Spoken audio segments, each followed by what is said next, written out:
Mga kababayan ko, I have the honor to present President Rodrigo Roa Duterte.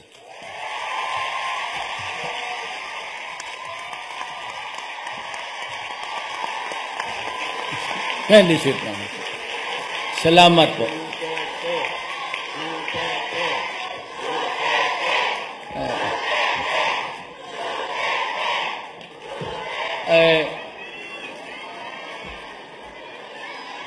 Nandito po sa kamay ko ang listahan ng mga kasama kong opisyalis sa gobyerno natin. Pero marami sila masyado. Ang importante sa akin, kayo, hindi sila. So, may I just present to you the cabinet members of my administration helping me run the country. First of all, I'd like to extend my gratitude to the Japanese people and government for hosting so many Filipinos and providing them work gainfully employed in the country of Japan. Maraming salamat po sa inyo. At ang Japan ang pinaka number 1 na tumutulong sa bayan natin. Bilyon-bilyon ang binibigay para makatulong sa ating bayan. Kaya again, I said for the second time, salamat po sa inyo. Now, let me just give you, if you, hindi masyadong marunong Tagalog,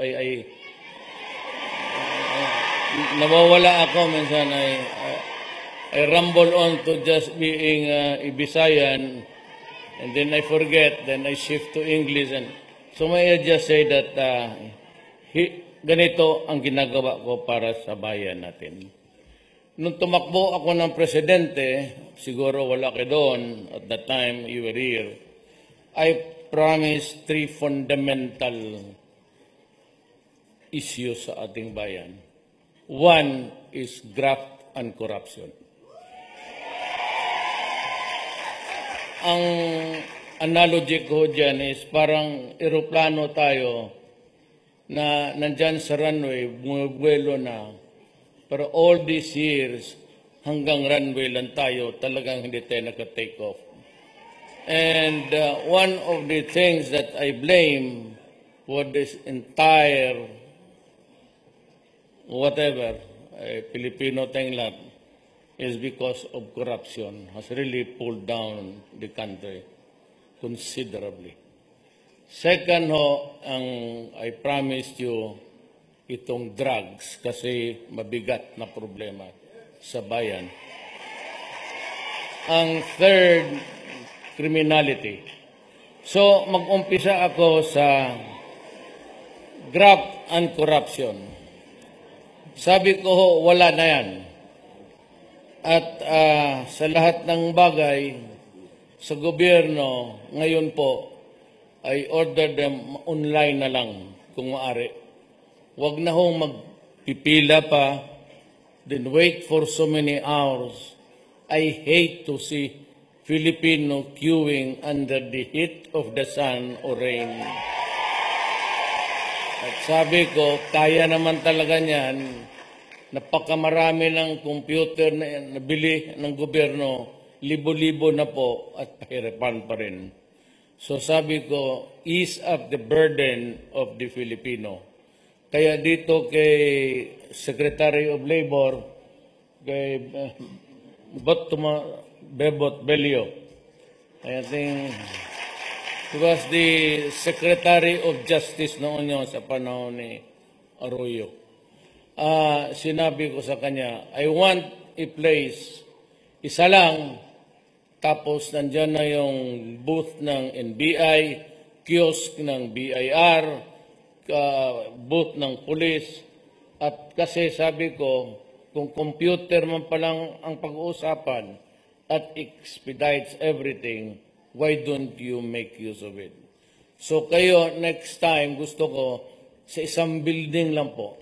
Doon kayo sa NBI, doon maghintay. Tulbok-tulbok na yung yawa ng bakit din nila. Why do you have to... I don't want you to wait. Ito, kung nandyan, computer man kaya yan, super fast, di lalabas yan kung anong record mo. Kung ikaw ba'y NPA, kailangan ng trabaho, di bigyan ng visa o... Kung ikay food upper, pumasok ka sa yung ring door na yan, tuloy-tuloy ka na. Wala na problema. Yan ang gusto ko po, one-stop shop. Talagang one-stop shop. Yan ang gusto ko mangyari sa, pati yung maritime, yung sa mga sailors natin, ganun rin. But I'm thinking really seriously now, dito na magkaroon kayo ng sariling bangko ninyo. Ayun, maybe yung postal bank ng gobyerno, wala namang sumusulat ngayon sa sulat, my love, dadating ako niya. Puro load lang naman yan. Load lang yan, love ngayon, hindi na sulat. So, I want to make life comfortable for you. Kaya maasahan ninyo talaga yung korupsyon. Mag-uwi kayo ng Pilipinas, wag na ho kayong matakot, do not worry. At kung ito, hindi ako nagbibiro. Pagpunta mo ng Pilipinas, may police, customs, o immigration at humihingi sa iyo ng pera, sampalin mo.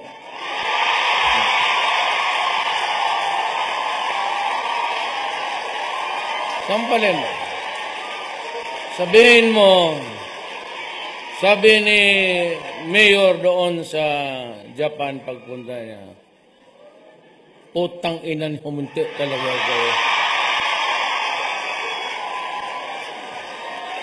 Ako'y, sampalin mo. Tapos, you create a scene. Magsigaw ka, magbastusin mo. Tapos malalaman, marami namang media dyan. O di makukuha nila. Tapos radyo, may dito nagkagulo. Kasi bakit? Hinian ka ng pera. O kinuha yung mga bagay-bagay mo. Yung nasa bagahe mo, huwag naman tunilada. Siguro mga 10 bag siguro, okay na yan. Kung commercial quantity, ika nga, yung sobra-sobra ipagbili-bili mo, medyo mabigat yan. Kasi ako nang may agrabyado niya. Kasi ang taxes o ang buwis. Pero kung yan sa bag mo, kunin yung mga bagay, huwag kang pumayag.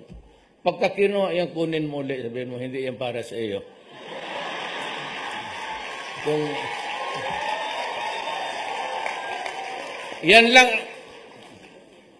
kasi ang paraan na madisiplina ko lahat eh. Alam mo, during my time, be assertive sa mga karapatan mo. Huwag ka lang pa-assert sa akin tapos durugista ka pala. Putang ina. Pero kung sa mga ano ninyo sa buhay, BIR lahat, be assertive. So huwag mong kunin yan. Tapos yung mga, many years ago, I was still mayor. Yung kaisa-isang TV set na dala-dala niya, may nangyari doon sa airport kasi hindi ako nakapigil sa... Pati ba naman yung sabi ko, putang inang liit-liit niyan, pakialaman mo pa. So, makilala ako, sabi ko si Mayor Duterte ako, putang ina mo, sipain kita dito ngayon. Kasi gano'n yan, pahirapan na talagang walang kakwenta-kwentang. Diyan lang kasi tayo, diyan kayo makatulong sa akin para mawala ang katiwalian. Kayo na mismo, parang pagpasok mo sa airport, parang ano ka na, parang mayor ka na rin. Ayun, astang mayor na, gano'n ba? Tapos, marami ito. Bakit? Marami. Marami akong bigyan. Ilang malita. Tatlo, apat, okay lang. Totoo. Yung ano bang, what's really the value of this thing? Alam ko, pag may nakita isang bala, sabi mo, kainin mo. Ano mo, kainin mo. Pag may bala, galing sa'yo yan, kainin mo yung putang ina yan.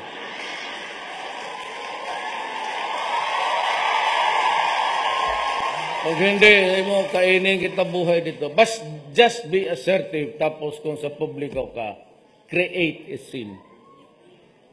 Yung magwala ka. Tapos sabihin mo bakit? Na ngayon, pag may number. Ngayon, sa Pilipinas, may PTB4 tayo. After the news, sa umaga, I will require mga 1 hour. Text lang kayo. Text mo lang. 888 man yan, text. Dito if you want to name the officer, fine. Sabi mo, ito si Alejandro Martinez, empleyado dito, hiningian ako ng ganon. Lalabas yan sa screen. So, the people of the Philippines would know anong ginagawa nitong ulol na to. Lahat yan, police, military, custom, lahat. Ngayon, in fairness and in obedience to the rule of the right to be heard, bigyan ko siyang panahon. Sagutin din niya doon sa text. Limit it to few sentences. Hindi po totoo yan. Ganun. Ngayon kasi wala naman tao magwala ng pera na lang kung ang nire-report mo inano mo kasi walang sustento sa iyo. Gano'n yung mga ulol na yan eh.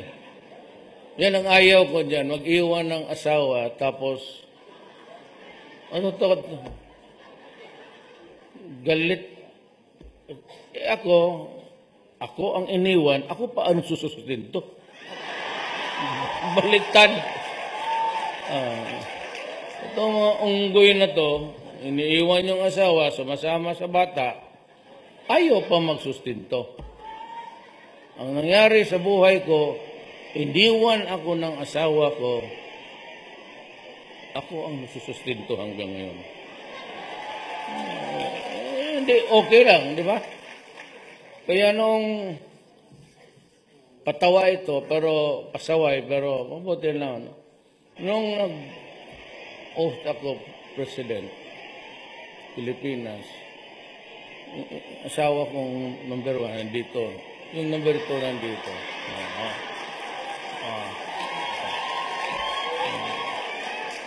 Saan ka nakakita na ganong style?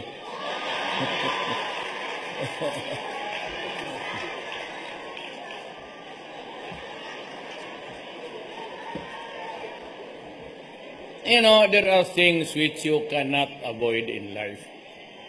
But you have to be fair. Yan ang ginatang ko sa lahat ng bagay sa gobyerno. Just be fair to your fellow men. Ngayon, kung hindi mo talaga kaya yung sweldo mo, maliit naman talaga ang sweldo mo. Kaya sabi ko, ako po yung nagsisikap that we will earn more so that by the time, ito ang pangako ko at sana naman sa Diyos sa inyo, na ang pagtrabaho nyo sa labas hanggang dyan na lang. Next generation, Pilipinas na ang kanila. So, we will do away with so many things, corruption, then drugs. Alam mo, mayor po ako, At nung mayor ako sa Davao, alam ko ang problema ng droga. Kaya pa noon, binibira na ako ng human rights. Kasi naman po, sinabi ko, nung na-mayor ako, if you are a kidnapper here, staying in my city, if you are a hold-upper, kung wala ka namang magawa sa buhay mo, kung ikay poridorogista, get out of my city.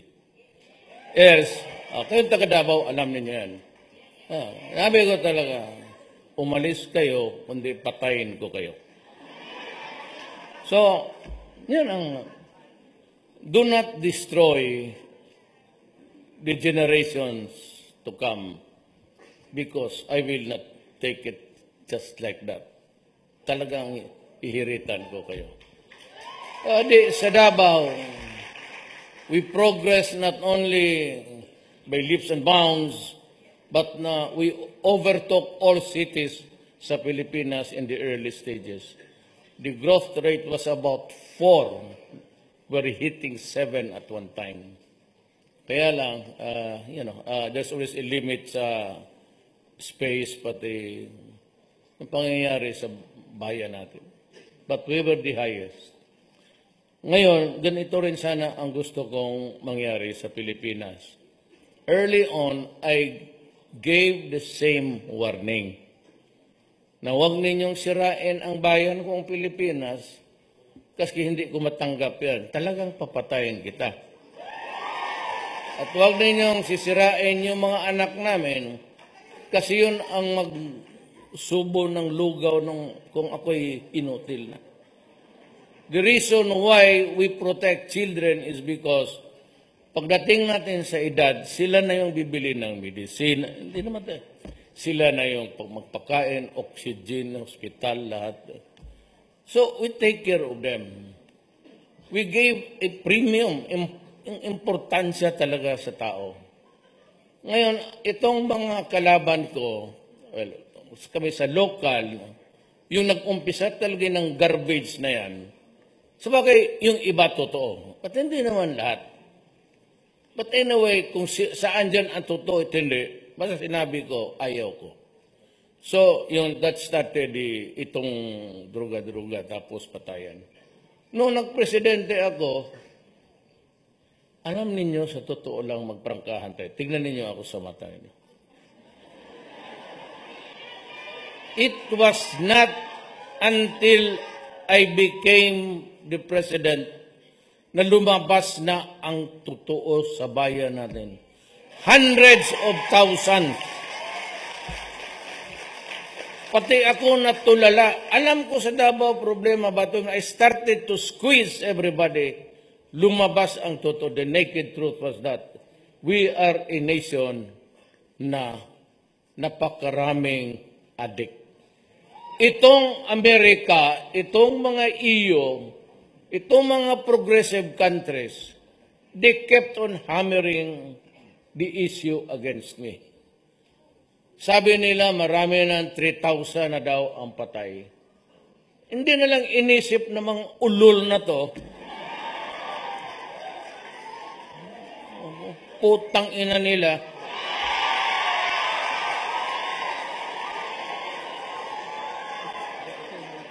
Hindi nila alam 3 million, that was the figure that was given by General Santiago when he was a PDEA chief 3 years ago.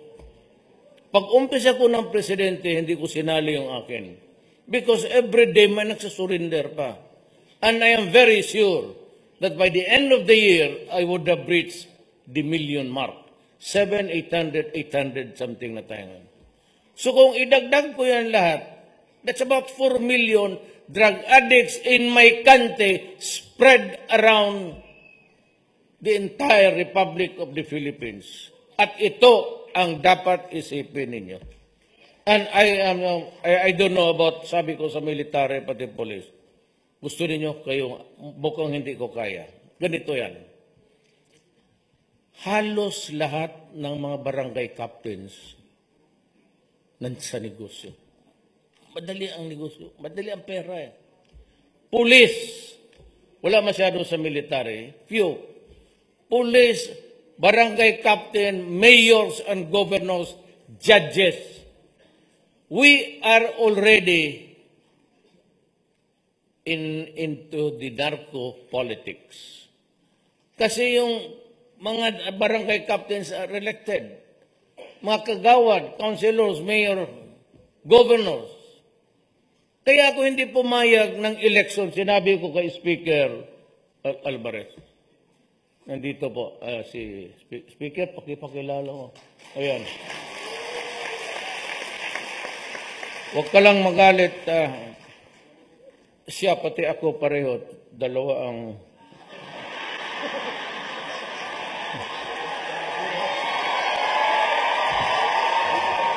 Totoo man?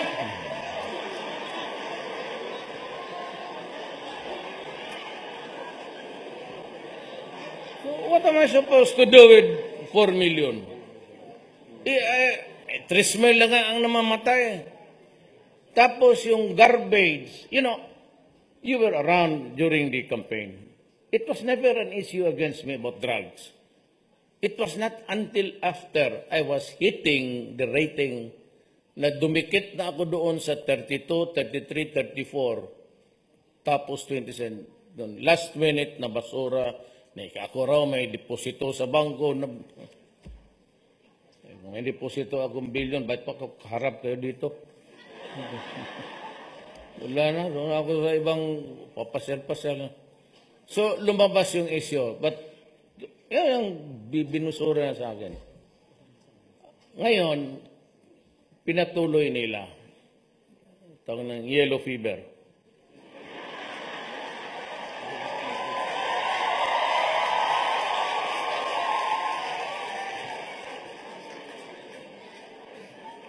Ang problema nito, ulitin ko, ayaw ko kasi makipag-away.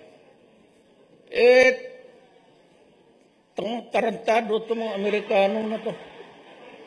The Americans are really a bully. Yang sa Bisaya, daog-daog. Sa Tagalog, api-api. Maapi-api itong mga yawa na to. Ang unang bumira sa akin, isang lalaki based in Manila sa human rights. Niwawarningan ako. Pinagpasensyahan ko lang, okay lang naman. Bakit? Totoo naman.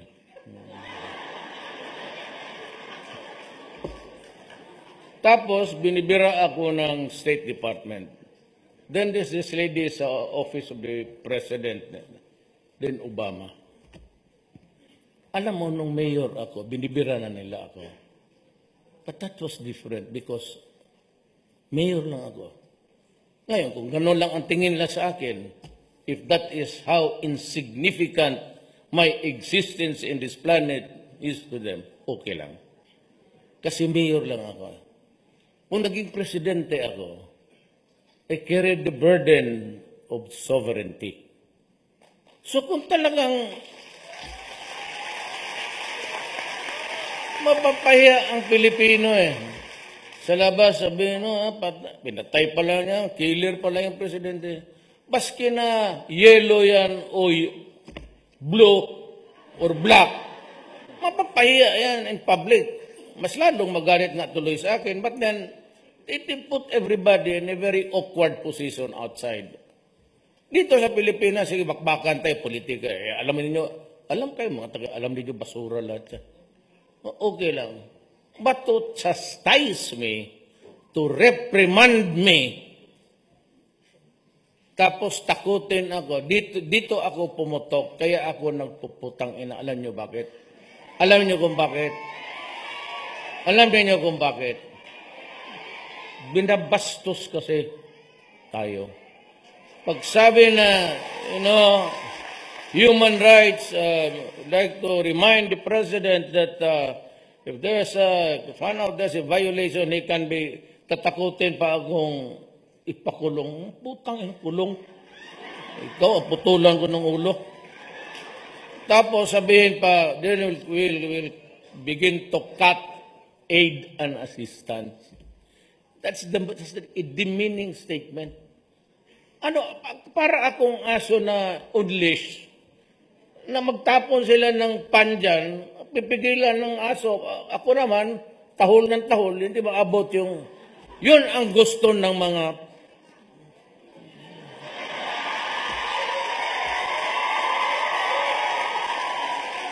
If you have the evidence, go ahead and file the case. Wala akong problema. I can rot in prison for my country. Yan ang magagawa ko. I am not a Filipino for nothing. Baski ganito lang kami kapobre, puta, wag do not fuck with our dignity.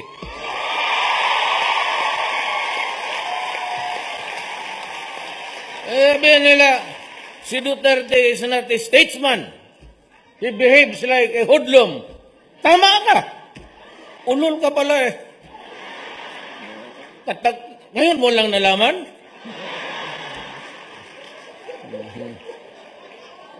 Ganon ako, ganito, ganon. Hindi na bali, basta ganito yan eh, para sa lahat. And this is really for all of you Filipinos and for the entire world.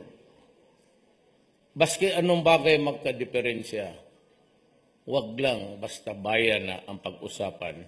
Tangina, hindi talaga tayo magkaintindihan. Drugs, 4 million, narco-politics na. With the election of Dilima, the national portals of narco-politics has entered the political life of our country. Kaya sabi ko, how do you solve now the 4 million? Yan ang hindi tinitignan ng Amerikano. Ang tinitignan lang niya, yun na mamatay ng mga drug addict. If at all. Ang iba doon, talagang sinalvage. Ewan ko kung sino. Yung iba, binabalot pa ng plaster. Sabi ko, we are not manufacturing mummies. Parang mami ng Egypt eh.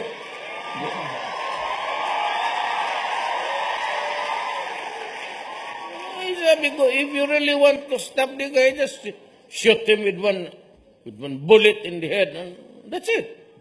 Bakit man tayo magbalot-balot ba dyan? Ano ito, suman?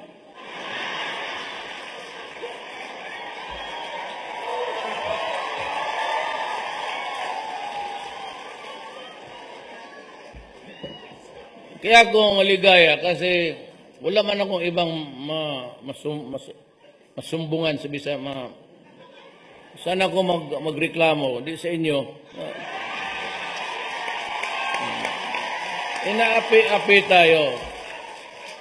But you know, in the course of my sabi ko separation, it is provided in the Constitution. Section 7, Article...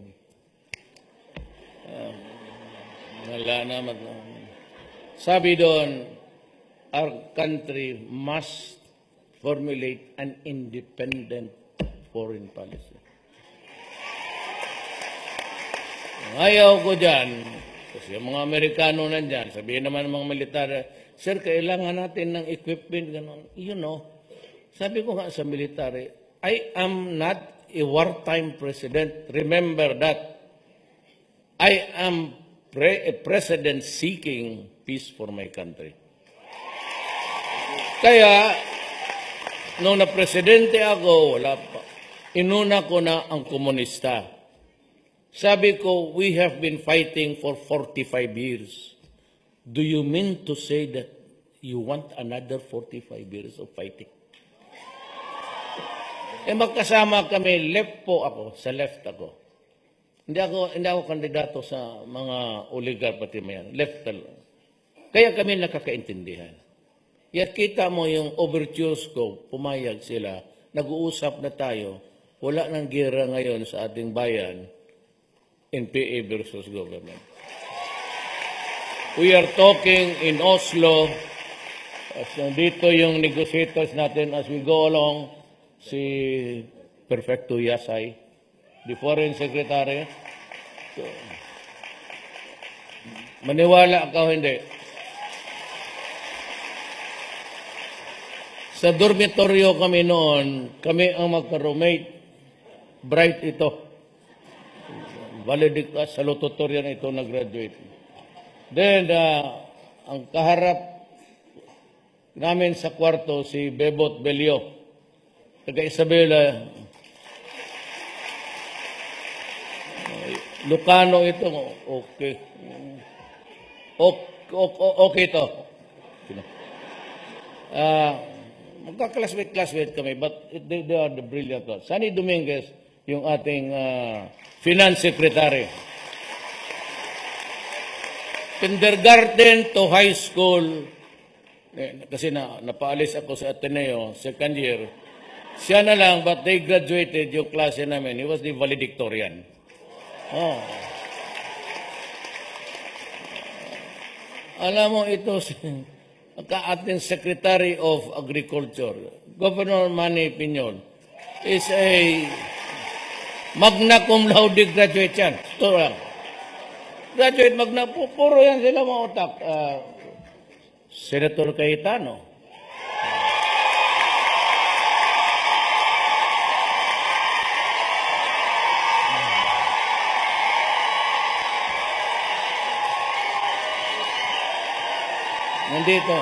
Nandito si Ma'am Lani, Mayor ng Taguig.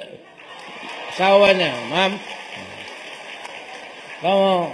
Maganda si Ma'am. Gwapo si Cayetano. Pero kung ako kasing gwapo niya, ubos. Pacquiao, ibig sabihin.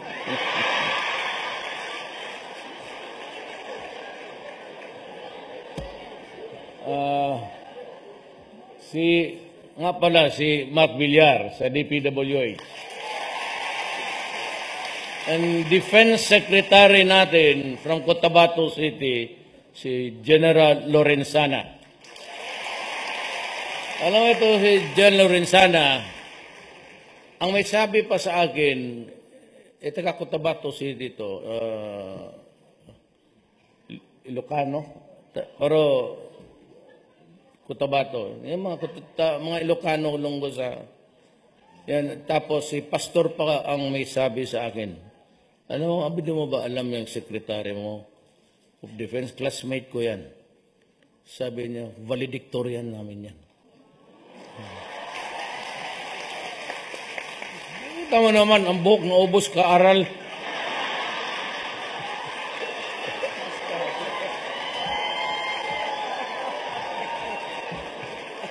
Si Secretary Pernia ng NEDA, Bright from UP.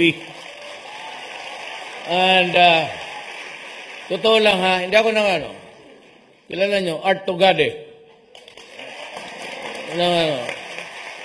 Classmate ko sa San Beda to, valedictorian namin.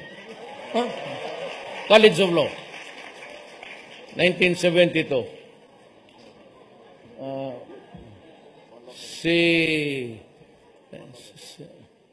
Sa DTI, sa Go Negosyo, medyo ito yung, and si Senator Estrada, Ejercito Estrada, ang ating national security, pareho yan sila, Estrada yan, basta ganong muka, pareho yan sila. Si Gerald Esperon, ang National Security Advisor ko. Si Cabinet Secretary, si June Ibasco. Alam mo, istorya nito, June Ibasco, pati isang pare, nagagong yun. Sama niya, Father, dalawa ito silang pare. Piskal ako noon. Nahuli ito ng military sa Libungan. Cotabato. No? nagplenom-plenom ito sila, natsambahan. Ngayon, ako yung fiscal, ako yung inquest, ako lang yung nag-iimbestiga doon ng takot kasi lahat ng sa rebelde. So, sabi ng si Stares kung kilala niya, may nahuli kami dyan, 2 pare. Tapos sabi ko, sa harap talaga ng fiscal yan, kasi yung affidavit, ito bang sinasabi mo dito, totoo to? So sabi, salvage na lang namin, walang kwenta mo. Tangina mo, pare. Patriotism, isa maliit. Sabi ko, pare. Tapos sabi ko, taga saan ka? Sabi niya, taga Maribuhok ako. Bohol, Maribuhok. Sa taga roon yung lola ko sa tatay ko. Puta, baka pinsan ko pa yung mga gago kayo. Pare, sabi ko, hayaan mo na lang. So, nung nanalo si Kore, wala silang trabaho, pumunta sa akin, naghingi ng trabaho, binigyan ko naman, sabi ko dyan, technical assistant. Eventually, he became my chief of staff, then to become the mayor of Mariboc for 9 years. Tapos, cabinet na. Started ito sila. Si Andanar, Salpanelo. Ang ating gwapo na congressman sa Bohol, Arthur Yap. Si, kayo ang taga Davao, if you remember, pastor ito siya sa Victory Chapel, taga Davao. Pastor Erne Abelia. Ito si Energy, si Alcose. Si Wanda Teo ng ating tourism. Si Sal, ito yung abogado ng mga artista. At ito, kung gusto mo ng chismis kung anong nangyari talaga. Dito ka, Sal, pwede ka nga.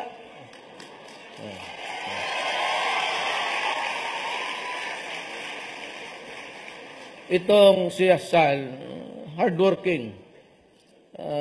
Yumaman lang ito sa mga away ng mga artista. Yung mag-asawa, yung magkakaso-kaso. Ako po ay ordinaryo lang, kagaya ninyo. 75, 76, ganun lang yan. Hindi naman masyado ako nagmamadali kasi I finished my high school 7 years. Sabi ng nanay ko, Rodrigo, matapos ka kaya? Sabi ko, wala man tayong pagmadalaan dito sa buhay na to. Sige lang, bilyar. Minsan nahuli pa ako ng nanay ko, yung talagang takot, binalo sa... Ganon-ganon. Kaya yung nanay ko kung buhay ngayon, idemanda ko ng child abuse.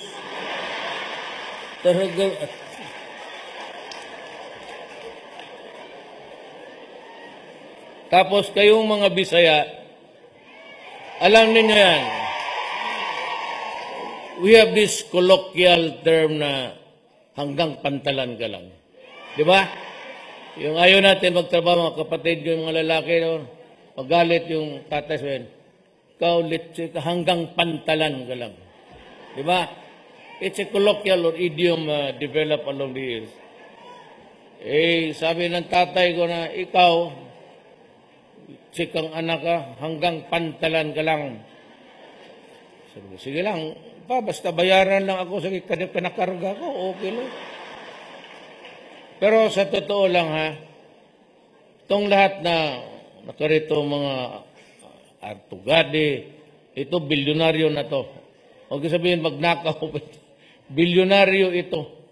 College of Law pa kami. CEO na yan ng Delgado Shipping. Puro mayayaman, Yasay he's a professor sa Western Side sa Hawaii University. Pero sa awa ng Diyos, ito trabante ko ito lahat. Um,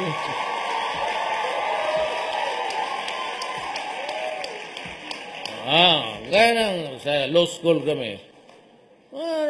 Classroom sa... Kami naman doon sa College of Law, magtinginan lang sa mata. Kaya kung mag-aral ka noon ng libro, ganoon ka talaga. Kasi oras ka gumanon ka, tapos karap mo yung mga ulol na... Kasi, sige, wala na. Pagdating ng 5:30, tuloy na lang natin. Sa awa ng Diyos, okay ako, 4 years. Ganun lang ang buhay. So, then, para inspirasyon, para, not really because na, ayaw ko kasi yung, meron kasi ako sabihin, pero it's, I do not want to, sabihin ko na lang. Pero hatiin ko. Mas komportable ako dito sa Japan.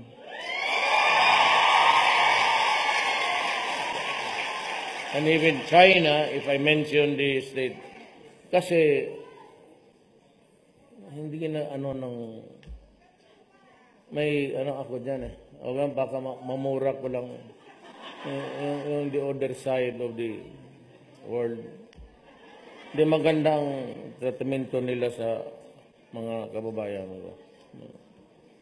Kapag maumpisa ako dito, puro mura, matatapos na ito.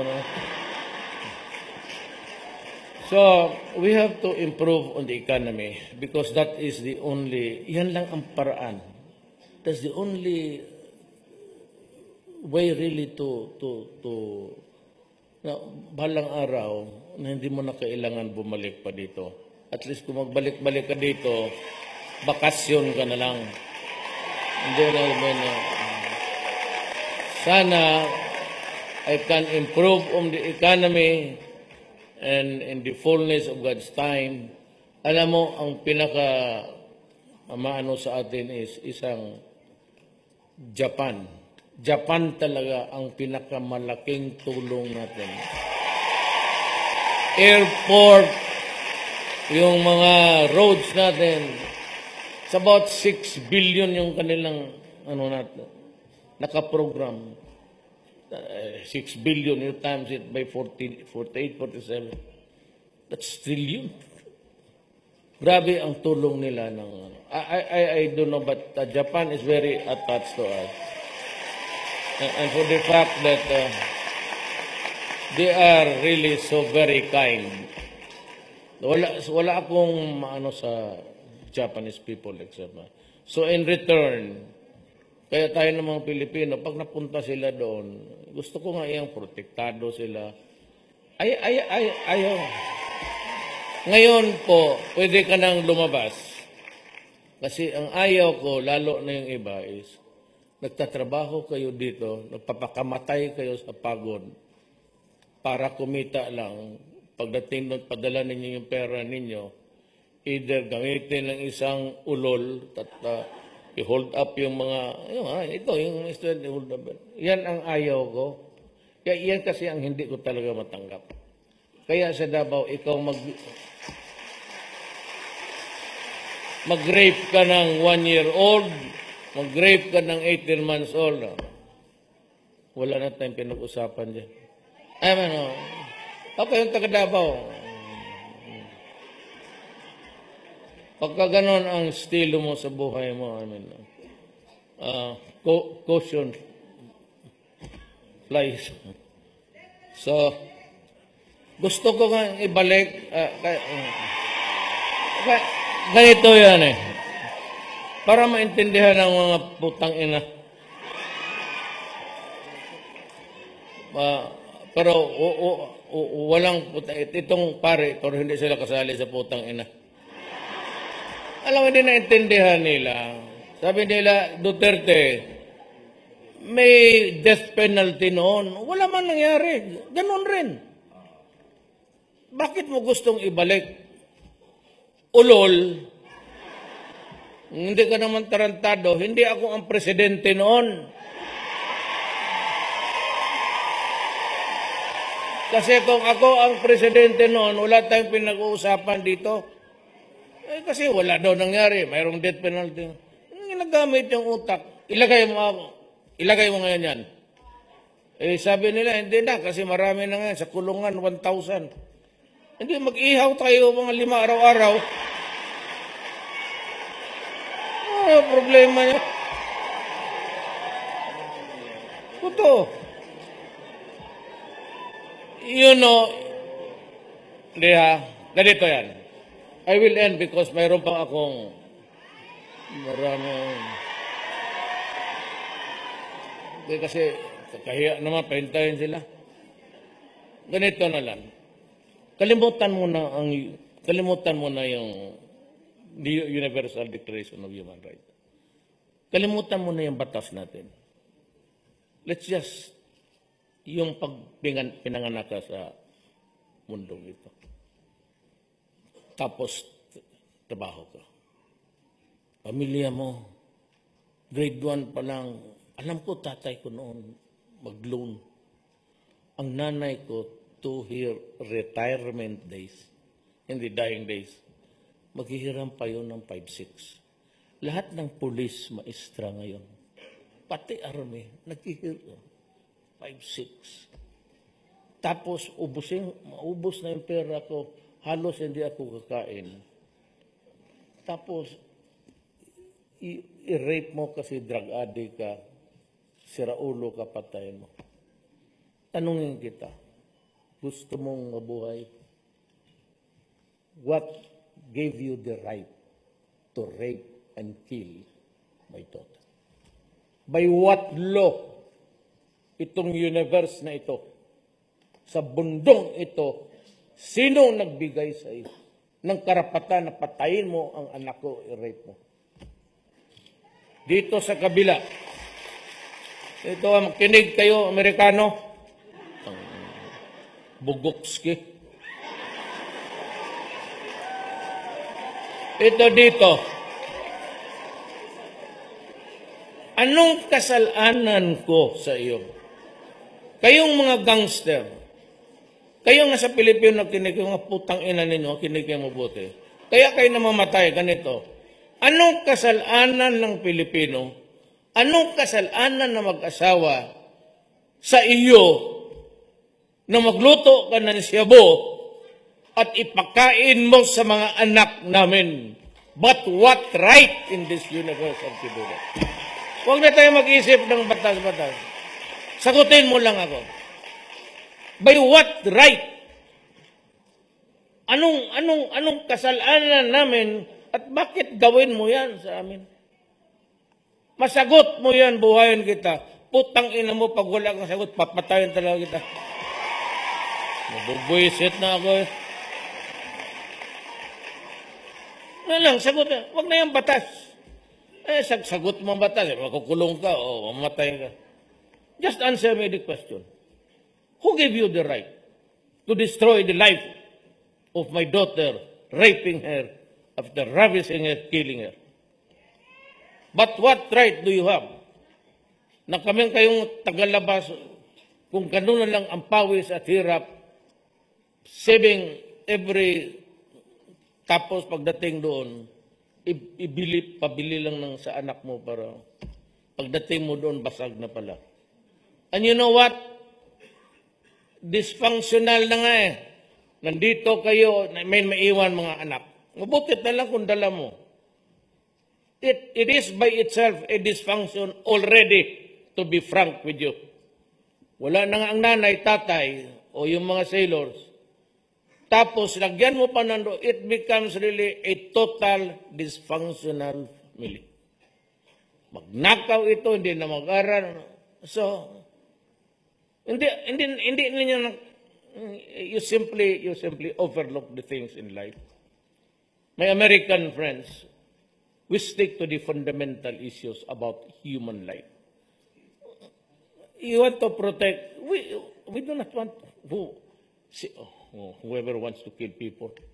You cannot build a nation over the bones of the criminals, if that is what you want to hear.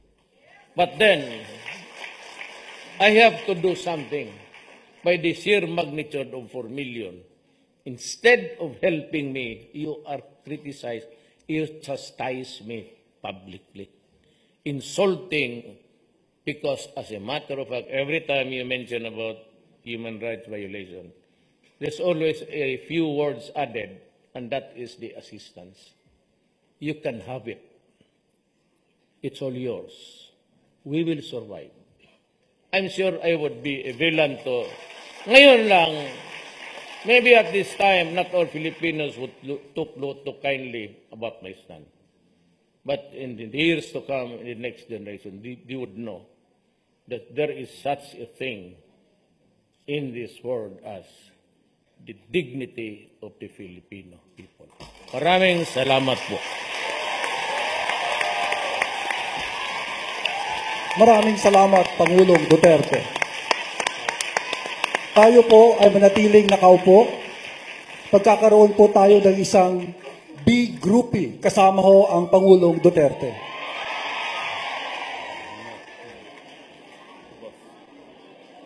I will,